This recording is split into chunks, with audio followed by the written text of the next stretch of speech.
और आप इस चीज के लिए संघर्ष, आप बोलेंगे कि आप संग चलो हमारे, आमीन। आपका बैलेंस तब बन पाएगा पूरी तरह से। बोलो हालेलुया, सब बोलो हालेलुया।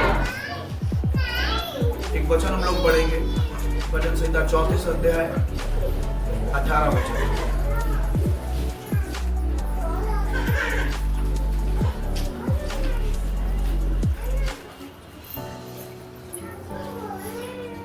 भजन 34 उसका 18। यहोवा टूटे मन वचन में कि यहोवा जो है, जो सर्वशक्तिमान परमेश्वर, वो पिसे हुए लोगों के पास, टूटे हुए लोगों के समीप रहना चाहता है। हाँ ना? क्यों लिखा है ये वचन, ये आपने समझना है बड़े अच्छे से। हालेलुया। बहुत से लोग आज पिस रहे हैं, बीमारियों के नीचे पिस रहे हैं, कर्जे में पिस रहे हैं, लड़ाइयों में पिस रहे हैं। हाँ ना? और वचन ही कहता है जो लोग पिस रहे हैं उन्हें परमेश्वर आजाद करना चाहता है, उनका उद्धार करना चाहता है, उन्हें छुटकारा देना चाहता है। हाँ ना? दूसरा वचन लिखा कि वो टूटे मन वालों के समीप रहता है। कौन टूटे लोग? जो अपनी लाइफ में टूट चुके हैं, अपने घर में टूट चुके हैं, अपनी समस्याओं से टूट चुके हैं, जिनको समझ नहीं आ रहा मैं क्या करूं। तो आपके लिए बड़ी गुड न्यूज़ है कि परमेश्वर आपके समीप आकर उस टूटे हुएपन से आपको फ्री करना चाहता है। आपको उस पिसी हुई जिंदगी से, जहां आपको लगता है हमें पीस दिया गया पूरी तरह से, वहां से परमेश्वर आपका छुटकारा करना चाहता है, आपका उद्धार करना चाहता है। हाँ ना? जितने लोग विश्वास करते हैं इस चीज के ऊपर, जो मैं कह रहा हूं आपको लगता है टूटे हैं, तभी आप यहाँ पर आए। हाँ ना? नहीं होते, आपको पीछा नहीं गया होता शैतान के द्वारा, अंधेरे के द्वारा, तो आप कभी यहाँ नहीं आते। हाँ ना? इस समीप रहना चाहता है। हाँ ना? टूटे पिसे हुए लोग, अगर आप टूटे हैं और आप प्रभु के हाथ में, कहाँ है? बच्चों को थोड़ा अलग। हालेलुया। तो क्या पांच रोटियों को जब प्रभु ने अपने हाथ में लिया, उन्होंने तोड़ा, वो टूटी हुई रोटियां जब हाथ में थी प्रभु के, लिखा वो बहुत ज्यादा बढ़ गई, बहुत सी हो गई। 5000 लोगों ने 5 रोटियों से खा लिया। हाँ या ना? और ये कब हुआ? जब टूटी हुई रोटियां कहां थी? परमेश्वर के हाथ में। अगर आप टूटे हुए हैं और आप प्रभु के हाथ में हैं, तो वो आपको बनाएगा। लिखा टूटे हुए लोगों के, परमेश्वर के वचन में लिखा परमेश्वर उनको छुड़ाना चाहता है। पिस चुका है। हम लोग बाइबल में पढ़ते हैं विधवा के बारे में, लूका 18 अध्याय उसके 1 वचन में लिखा। कोई पढ़े मेरे साथ? लूका 18, नए नियम की किताब, लूका 18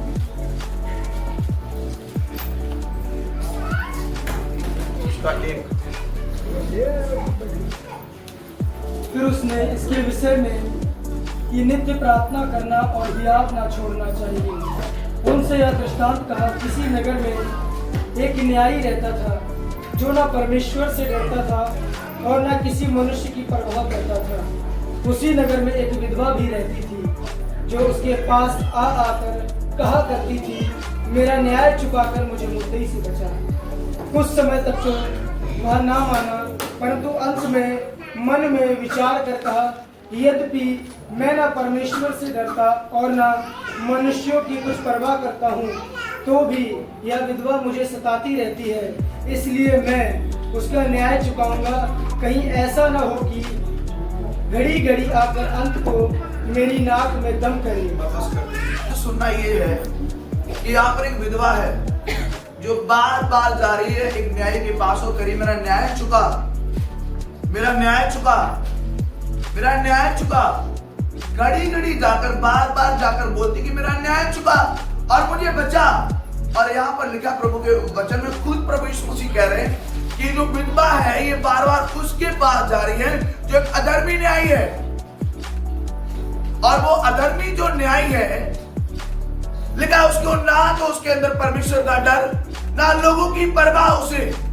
लेकिन वचन में लिखा फिर भी ये विधवा बार बार लगातार इसको इसको पीसा गया था अन्याय ने, हाँ या ना, इसके ऊपर अन्याय हुआ। और वहां पर परमेश्वर कह रहे हैं कि ये विधवा जिसके ऊपर अन्याय हुआ, अन्याय ने इसे पीसा और ये लगातार जा रही है एक अधर्मी न्याय के पास, उसकी नाक में दम कर रही बार बार कि मेरा न्याय चुका, मेरा न्याय चुका। लिखा है बाद में ये न्यायी उठकर बोलता है कि मेरे अंदर किसी का डर नहीं, मुझे किसी की कोई परवाह नहीं।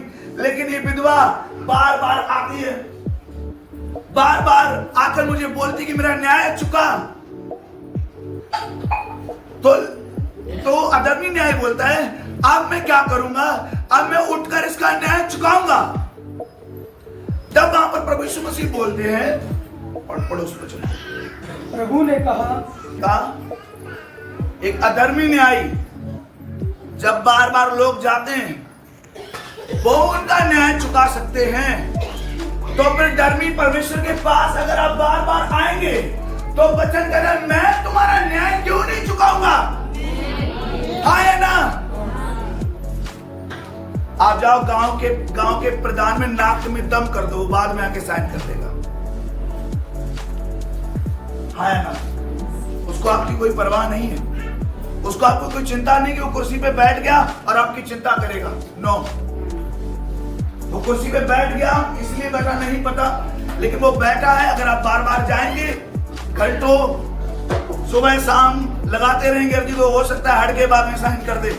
तो वहां पर प्रभु कह रहे हैं अगर वो कर सकता है तो मैं धर्मी परमेश्वर होकर क्या मैं तुम्हारा न्याय नहीं चुकाऊंगा। वहां पर परमेश्वर कह रहे हैं मैं उनके लिए देरी नहीं करूंगा, जो रात दिन मुझे बुहारते हैं मैं उनके लिए उठूंगा और देर नहीं करूंगा, देर नहीं करूंगा। मतलब परमेश्वर के कहने का मतलब है कि उन लोगों के लिए देरी नहीं होगी जिनको लगता है प्रभु बहुत देरी कर रहे हैं और प्रभु सुन नहीं रहे हैं, पता नहीं क्या हो गया, इतनी बार आ चुके हैं और प्रभु नहीं सुन रहे। मैं कह रहा हूं यीशु आपके लिए देरी नहीं करेंगे। आज के वचन के द्वारा प्रभु आपके लिए देरी नहीं करेंगे। वचन में लिखा जब ये विधवा कड़ी आकर नाक में दम करके रख दी, मेरा न्याय चुका, मेरा न्याय चुका। वो अंधा बोलता मुझ पर दया कर, दया कर, दया कर, दया कर, दया कर। हमारे यीशु ने बुला उसको, क्या उस अंधे के लिए प्रभु ने देरी की? बोलो, देरी की तो आपके लिए कैसे करेगा? ये आपके अंदर शैतान ने गलत धारणा पैदा कर दी है कि परमेश्वर नहीं सुनता है। मैं आपको एक चीज क्लियर करके बता दूं, आप जिन दुखों में हैं, आप जिन मुसीबतों में हैं, ये परमेश्वर की तरफ से कुछ भी नहीं है। परमेश्वर कभी किसी को दुखों में नहीं देखता, ना वो आपको दुखों में डालता है। वचन में लिखा कि प्रभु की योजना नुकसान की नहीं है, नुकसान की, हानि की। उसकी जो योजना है, उसका जो प्लान है, आपका ऑपरेशन नहीं करवाना है, हाँ ना। ये योजना आपके दुश्मन की है, शैतान की, हाँ ना।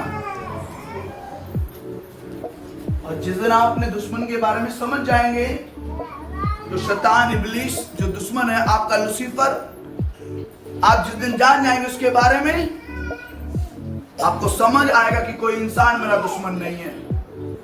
मेरी सास या मेरे बहू या मेरा भाई या मेरी बहन कोई इंसान नहीं है जिसकी वजह से मैं आज घिट रहा हूं, कोई व्यक्ति नहीं है, पर उस व्यक्ति के पीछे एक दुष्टात्मा है जो मेरे साथ काम कर रही है, जो मुझे गिराना चाह रही है, जो मुझे पीसना चाह रही है, जो मुझे तोड़ रही है रोज। वो आत्मा है। और आपकी लड़ाई उस व्यक्ति के साथ नहीं है, आपकी लड़ाई उस आत्मा के साथ है जो उस व्यक्ति के पीछे है। हाय हम किससे लड़ाई करने लगते हैं? कौन सी आत्मा ने उसको गलत गाइड कर दे कि तू जादू टोना करने लग? हाय ना, लोग कर रहे हैं जादू टोना करके, जबकि उन्हीं का नुकसान है, उनको फायदा नहीं है। बोलो हालेलुया। हालेलुया। क्या आप लगातार नाक में दम कर देंगे परमेश्वर के? बोलो। वचन तो ये कहता है कि मैं देरी नहीं करूंगा उन लोगों के लिए। आपको लगता है प्रभु देरी कर, लेकिन वचन में तो लिखा अगर रात दिन आप बुहार लगाएंगे, रात दिन प्रार्थना करेंगे, अगर आप वचन पढ़ेंगे, तो वचन ये कहता है कि वो आपके लिए देरी नहीं करेगा, वो आपके लिए उठेगा और आपका न्याय चुकाएगा। आज कितने लोग चाहते हैं कि वो आपके लिए उठे और आपका न्याय चुकाए? आपका दुश्मन आपको पीस ना पाए। कितने लोग चाहते हैं? शुरू कर दो, आना शुरू कर दो अपने पति के साथ, अपनी पत्नी के साथ। दिल से आओ प्रभु के चरणों में। सारी योजना जो शैतान ने बना के रखी है वो सब खत्म हो जाएगी। आप एक दिन आ गए बुध को और आपने टाइम नहीं दिया प्रभु आपके जीवन में काम कर सके। आपको आना है, टाइम देना है। प्रभु आप काम करें, पवित्र आत्मा आप काम करें, परमेश्वर आप काम करें। हाँ या ना? और आप देखेंगे प्रभु काम करेगा आपके साथ। हाँ या ना? क्या आपको लगता है मुझे 1 साल हो गई, मुझे 2 साल हो गए, मुझे 3 साल हो गए, मेरी सुन नहीं रहा है परमेश्वर? लेकिन वचन ये कहता है आपके लिए देर नहीं कर रहा है, आपको जल्दी उठेगा आपके लिए, वो आपका न्याय चुकाएगा और आपको मुद्दई से बचा लेगा। हालेलुया। आपका मुद्दई आपको खींच के लेके जाना चाहता है, क्योंकि आपके मुद्दई के पास आपके खिलाफ निमंत्रण दिया गया उसको कि वो आए आपकी लाइफ में और आपको बांधे और ले जाए, बांधे पूरी तरह से। आमीन। इस मसीह ने कहा मैं क्यों आया हूं? टूटे हुए लोगों के पास, टूटे हुए मन वालों के पास मैं आया हूं। हाँ ना? आज बहुत से लोगों को अगर आप देखो, कुछ लोग अपने पर्सनल रिश्तों में टूटे हैं, कुछ बच्चों की वजह से टूटे हैं, कोई कर्जे के नीचे पिस रहा है तब टूटा है। हाँ ना? किसी को रात दिन ये चिंता खाई जा रही कि मेरा बच्चा गलत संगति में चला गया है, अब कैसे निकलेगा? मेरी भी नहीं सुन रहा है, बाप की भी नहीं सुन रहा है, अगर ज्यादा बोलो धमकी देता है, अब क्या करें हम? हाँ ना? तुम आपको छुड़ाएगा और आप उसके पास आए, वो आपके लिए देर नहीं करेगा, आपको बचा लेगा अपने हाथों से। हाँ ना? इसी संडे की गवाही है। वो लोग संडे को आते हैं, उसका दाने का एक बार ऑपरेशन हो गया, यहाँ पर निकलता था, एक बार ऑपरेशन हो गया, दोबारा फिर से निकल आया और 3 महीने लगातार इलाज चलवाया। 3 महीने, कितने महीने? 3 महीने जब इलाज चलवाया, इलाज चल ही रहा था। संडे को जब वो प्रार्थना में आई, कितने लोगों को मालूम उसका दाना गायब हो गया था? हालेलुया। हालेलुया। क्या हुआ था? अब क्या है कि क्या उस औरत के संग या उसके पति के संग, क्या मतलब प्रभु क्या उसने बड़ी कमीशन दे दी, या फिर कोई बड़ा व्यक्तिगत रिश्ता है परमेश्वर का उसके साथ, और फिर उसकी लाइफ में इतनी जल्दी काम करके फिर मेरी लाइफ में इतनी देरी क्यों कर रहा है परमेश्वर? कि वो दूसरे ही संडे को आई और दूसरे ही संडे में बैठी, आकर लेट भी आई, लेट आकर बैठी और इतनी जल्दी प्रभु ने उसको हील कर दिया, पर मेरी जिंदगी में देरी क्यों है? अगर किसी की लाइफ में जल्दी काम हो रहा है, आप धन्यवाद करो, प्रभु मुझे पता है आप जल्दी करेंगे, अगर आप लेट कर रहे हैं तो बड़ी गवाही मेरी बनाएंगे आप। हालेलुया। आपको जितना लेट कर रहे हैं परमेश्वर, जितना लेट कर लेने, गवाही जल्दी आएगी, एक गांव में छा जाएगी। और लेट हो सकता है ब्लॉक में छा जाए पूरे, और लेट जिले में जा सकती है, लेकिन अगर वो बहुत लेट हो रही है तो वो वायरल हो सकती है पूरी दुनिया में। आपको पता चलेगी आपकी गवाही क्या है। इसलिए परमेश्वर आपको कई बार लेट कर देता है। क्या कर देता है? लेट।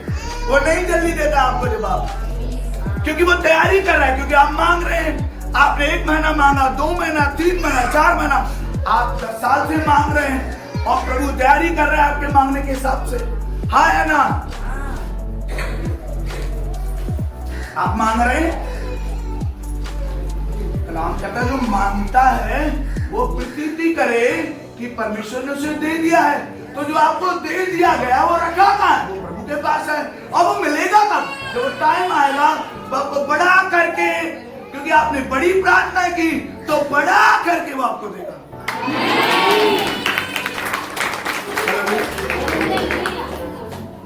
बोला आमीन।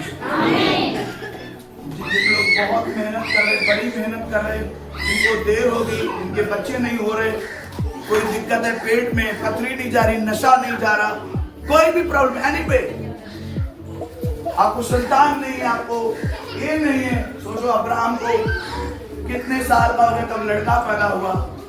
जब लड़का पैदा हुआ वो उस समय सबसे रईस जो सरकारें होती थी, सरकारों से भी ज्यादा पैसा उसके पास था, सब कुछ उसके पास था। हाँ या ना? हालेलुया। वो आपकी जाति नहीं देखेगा कौन सी है, बढ़िया जाति है तो मैं आ जाता हूँ। वो आपका दरवाजा देखता है, अंदर वाला।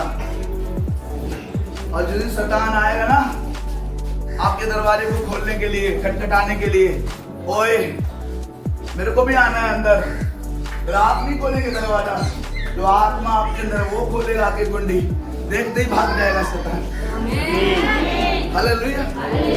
आपके अंदर कौन है? बोलो, परमेश्वर का आत्मा है। नहीं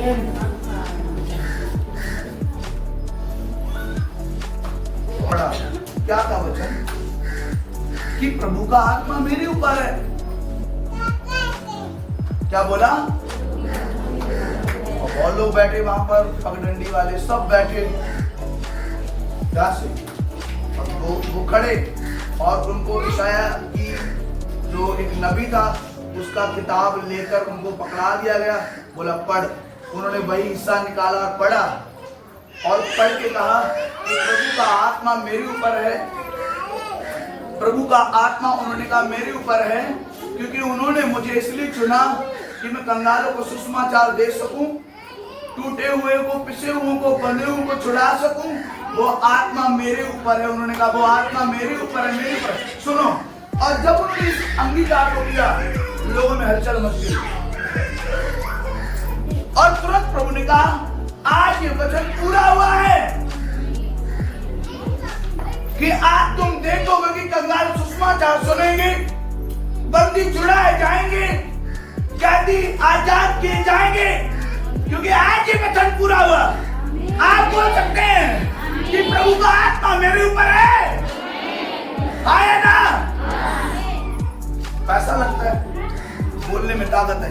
ये पूरी दुनिया किससे बनी? बोल से, शब्दों से। हाँ या ना? कैसे बनी? वो कहता गया सब बनता गया,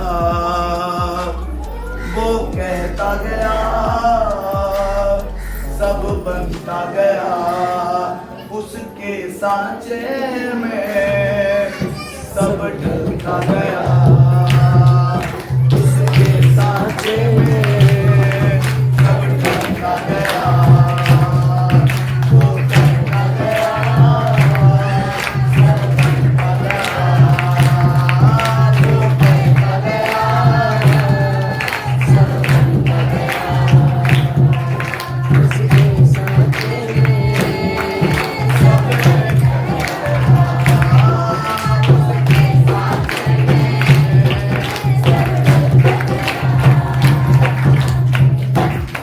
सांचे में सब चाहते हैं कि आपके हिसाब से सब कुछ चल जाए। आप बोलना शुरू करें। ये सेम आत्मा जो प्रभु का आत्मा था, वो आत्मा कहाँ है आपके अंदर? क्या करेंगे आप जब आप बोलेंगे कि मेरे ऊपर प्रभु का आत्मा है, मेरे ऊपर आजादी का आत्मा है, मेरे ऊपर बुद्धि का आत्मा है, मेरे ऊपर स्वतंत्रता का आत्मा है, मेरे ऊपर सामर्थ्य का आत्मा है। आया ना? जब आप बोलेंगे कि मेरे ऊपर वो आत्मा है, आप देखेंगे छुटकारा अपने घरों में। आया ना? आप अपने हिसाब से चीजों को बनता हुआ देखेंगे। आया ना? जो जो आप बोलते जाएंगे वैसा वैसा प्रभु बनाते जाएंगे और करते चले जाएंगे। पर तुमने तो दिहाड़ी बातें निकाल दी मुझसे। क्या निकाल ली?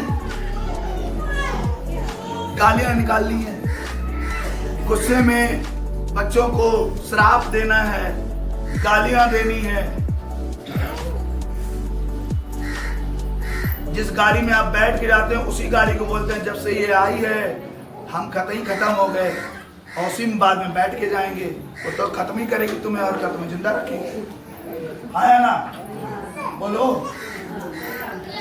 कोई बोलते जब भैंसिया हमें फली नहीं, जब भैंसिया ने जैसी जब काली थी सब कालो कालो कर दो घर में। हाँ है ना? कोई कहते बकरियां नहीं फली हमें, तुम खुद श्राप निकालते अपने मुंह से। तुम्हारे पुरखाओं को नहीं फली होगी लेकिन तुम्हें फलेगी। अगर तुम मुंह से बोलोगे फलेगी, आप बोलोगे फलेगी। इस गाड़ी में कोई खराबी नहीं सही है, इस बच्चे में कोई खराबी नहीं सही है, आप बोलो। हालेलुया। तुम्ही ने तो बोला ना अपने मुंह से अपने बच्चे को ये कुछ कर नहीं पाएगा, तभी तो वो असफल है। तभी तो संघर्ष कर रहा है अपने जीवन में, क्योंकि वचन ये कह रहा तेरे मुंह में जीवन, तेरे मुंह में मौत है। जो लड़कियों को, जो औरतें पैदा करती हैं, जिनकी लड़कियां पैदा होती हैं, जब वो बड़ी हो रही होती हैं, जब उसे कभी काम का बोल दो, बोला मैके जाएगी तब पता चलेगा। आया ना? वो जाती है उसको पता भी चलता है। आया ना? बोलती कि नहीं? अब पता चल रहा है। अब बाद में मम्मी घर में आती कि नहीं मेरी लड़की खुश नहीं है। अब खुश कैसे होगी? तुम्ही ने तो बोला था पता चलेगा। पता चल तो रहा है माँ, और कैसे पता चलेगा? पता चल तो रहा है। हाँ या ना? आपके मुंह में कितनी ताकत है, क्योंकि प्रभु ने कहा इस जीभ से अगर तू यीशु को प्रभु मान के अंगीकार कर ले तो तेरा उद्धार हो जाएगा, और मन से विश्वास कर ले तो तेरा मुक्ति तू धर्मी बन जाएगा। सोचो उसी मुंह से, जिस मुंह के द्वारा आपने प्रभु की महिमा करनी है, उसी मुंह से जहां चीजें बन रही हैं, उसी मुंह को जब आप गलत इस्तेमाल करोगे वो कितना बिगाड़ेगा आपका घर। हालेलुया। कलाम ये कहता है कि जीभ एक चिंगारी है। क्या है बोलो? क्या है? जीभ एक चिंगारी है, छोटी सी, जो पूरे बन में आग लगा देती है। ये चिंगारी जरूर है, लेकिन इसको इस्तेमाल करो शैतान के लिए, उसके बन में आग लगाओ, खत्म करो उसको। अपने घर में आग मत लगाओ इससे। है ना? अपने घर में आग मत लगाओ उस चिंगारी से। ये चिंगारी तो है, लेकिन इसको इस्तेमाल किसने करना है? आपने। कहाँ इस्तेमाल करोगे ये आपके ऊपर डिपेंड करता है। आप अगर अपने घर में इस्तेमाल करोगे इस जीभ को, ये जीभ जलाएगी घर में, और इसे इस्तेमाल करोगे शैतान के लिए, उसका खत्म होगा। हाँ है ना? समझ में आ रहा है बच्चों? कि आप लगातार जासूस प्रभु ने कहा नित्य प्रार्थना करना और याद मत छोड़ना। पढ़ो बच्चों। नित्य मतलब लगातार। क्या लिखा है? नित्य प्रार्थना करनी चाहिए, हियाव मतलब हिम्मत नहीं हारनी चाहिए। प्रभु ने एक दृष्टांत भी कहा। क्या दृष्टांत? कि एक नगर में एक विधवा थी, वो एक न्यायी के पास जाती थी, और वो न्यायी दुष्टता सुन नहीं रहा था, लेकिन जब ये लगातार कि उसका न्याय चुकाया गया, तब परमेश्वर कहता जब वो अपना काम निकलवा सकती है तो तुम भी मेरे से अपना काम निकलवा सकते हो। है ना? आप यीशु के पास आते रहे। गांव में 10 लोग बोलेंगे जा तो बहुत दिन से रही, वो बात कुछ भी नहीं, लेकिन वही लोग एक दिन बोलेंगे कि जो तेरे साथ हुआ है वो किसी के साथ नहीं हुआ।